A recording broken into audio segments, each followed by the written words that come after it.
Hi friends, welcome to వని వంటిల్లు. మనం ఈరోజు పొడి పొడిలాడుతూ సేమియా ఉప్మా ఇలా తయారు చేసేవండి.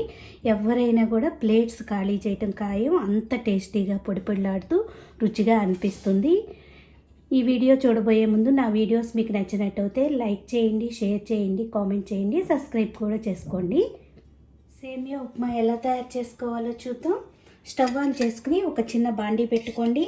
దానిలో 1 స్పూన్ ఆయిల్ వేసుకోండి.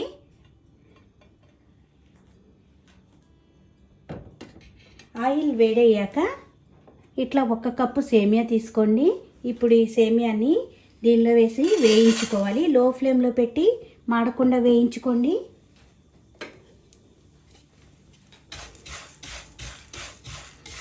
చూడండి, సేమియా వేగిపోయినాయి. ఇప్పుడు స్టవ్ ఆఫ్ చేసుకుని దీన్ని చల్లారనిద్దాం. ఇప్పుడు స్టవ్ ఆన్ చేసుకుని ఒక 1/2 లీటర్ నీళ్లు వేసుకుని బాగా కాగనివ్వండి.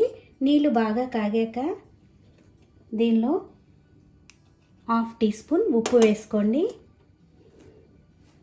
ఇప్పుడు నీళ్ళు బాగా కాగిని వేయించుకున్న సేమియాని వేసి ఉడికించుకోవాలి.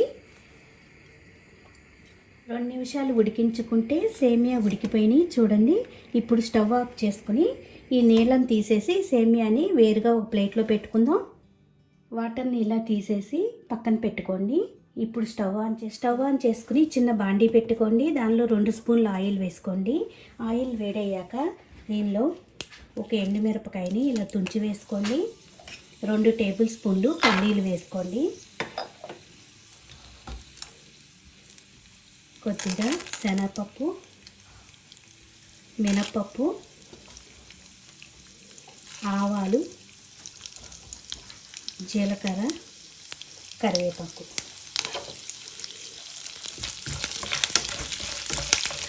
తాలింపు వేగాక దీనిలో మీ స్పైస్ని బట్టి పచ్చిమిరపకాయలు వేసుకోండి. నేను ఇట్లా 2 పచ్చిమిరపకాయలు వేస్తున్నాను. దీనిలో ఒక చిన్న ఉల్లిపాయని ముక్కలు కోసి వేసుకోండి.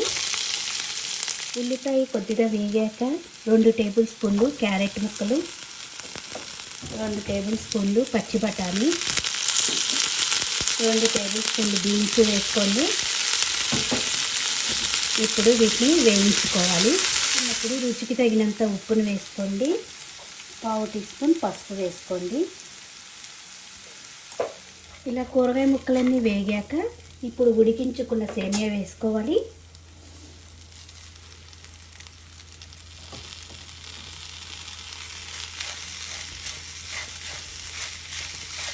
మొత్తం ఒకసారి కలిసేలా ఇలా కలుపుకోండి.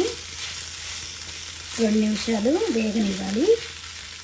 చూడండి, ఉప్మా రెడీ అయింది. 2 నిమిషాలు వేయించుకుంటే ఎంత పొడి పొడిలాడుతూ ఉందో చూడండి. ఇలా చేసుకుంటే ఎవరైనా చాలా ఇష్టంగా తింటారు.